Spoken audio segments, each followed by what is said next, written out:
स्वागत है एक बार फिर से आपका। और अब अगले जो चार स्टॉक्स हैं उसमें जो न्यू एज कंपनी जो रिसेंटली लिस्टेड कंपनीज है जिसमें Zomato, delivery, star health new age तो नहीं कहेंगे उसको लेकिन रिसेंट लिस्टिंग है। टार सन्स प्रोडक्ट की सारी कंपनीज जो हैं मुझे लगता है इनमें प्रेशर रह सकता है। देखिए पेटीएम में जिस तरह की डील निकल के आ रही, इतनी गिरावट के बाद फिर वो बेचने आ रहे हैं।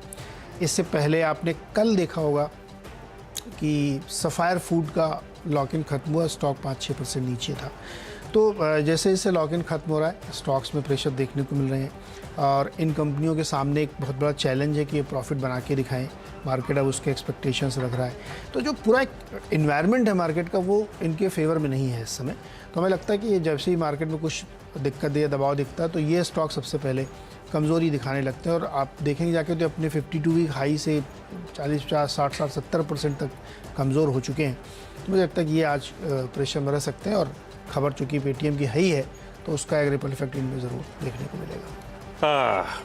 चलिए पहला अब एक green home first finance numbers अच्छे बैक टू बैक कई क्वार्टर्स से, लेकिन आज लेने की वजह, मेंशन करने की वजह जेफरीज की एक बढ़िया सी रिपोर्ट। कवरेज इनिशिएट कर रहे हैं 900 का टारगेट और ये कह रहे हैं अब यहां से FY22 से FY25 के बीच ये कंपनी 30% की लोन CAGR डिलीवर करने का दमखम रखती है। बाकी इंटरनल्स और सारी जो हाइलाइट्स हैं काफी मजबूती की तरफ पॉइंट आउट करती हुई रखिए इसको ग्रीन में। दो स्टॉक्स रेड में, दोनों की कहानी एक ही है।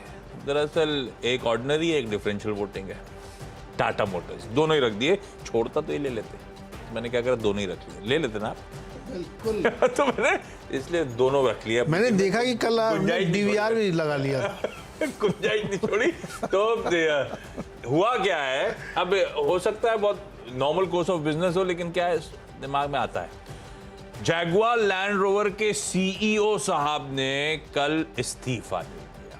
अब वो साइट तो पर्सनल रीजंस कर रहे हैं और 31 दिसंबर उनकी लास्ट डेट होगी JLR के साथ।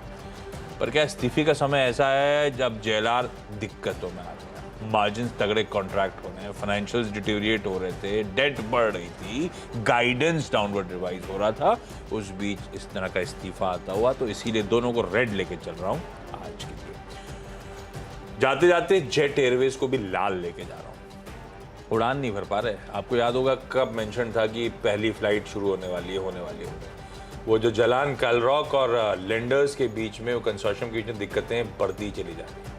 तो अब वो वापस NCLT का दरवाज़ा खटखटाने की बात नौबत आ गई है। वो इम्पास से कंटिन्यू हो रहा है। बेसिकली ये चाहते थे कि एक बार शुरू कर दें तो ट्रांचेज में पेमेंट होगा।